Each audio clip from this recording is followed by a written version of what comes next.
ইউক্রেনের president Volodymyr Zelensky ও ইউরোপীয় দেশগুলোর শীর্ষ নেতাদের সঙ্গে গুরুত্বপূর্ণ বৈঠকের আগের দিন প্রেসিডেন্ট ডোনাল্ড ট্রাম্প স্পষ্ট করে দিয়েছেন, যুদ্ধ বন্ধ করতে হলে জেলেনস্কিকে রাশিয়ার কিছু শর্ত মেনে নিতে হবে। স্থানীয় সময় রোববার সামাজিক যোগাযোগ মাধ্যমে এক পোস্টে তিনি একথা বলেন। পোস্টে ট্রাম্প বলেন, ইউক্রেনের প্রেসিডেন্ট জেলেনস্কি চাইলে প্রায় সঙ্গে সঙ্গেই রাশিয়ার সঙ্গে যুদ্ধ শেষ করতে পারেন অথবা লড়াই চালিয়ে যেতে পারেন।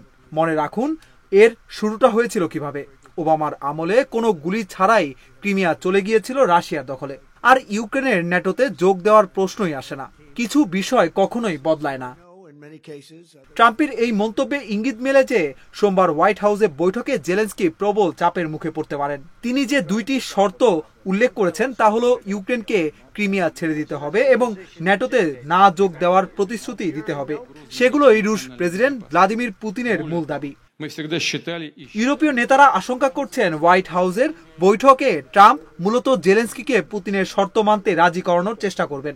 তবে তারা একই সঙ্গে জানতে চান সম্ভাব্য শান্তি চুক্তিতে রাশিয়া কি ধরনের ছাড় দিতে পারে এবং যুক্তরাষ্ট্র ভবিষ্যতে কি ধরনের নিরাপত্তার নিশ্চয়তা দেবে। রোববার আরও এক পোস্টে ট্রাম্প লিখেছিলেন, আগামীকাল হোয়াইট হাউসে বড়দিন। একসঙ্গে এত ইউরোপীয় নেতা আগে কখনো আসেননি। তাদের আতিথেয়তা করতে পারা আমার জন্য গর্বের বিষয়।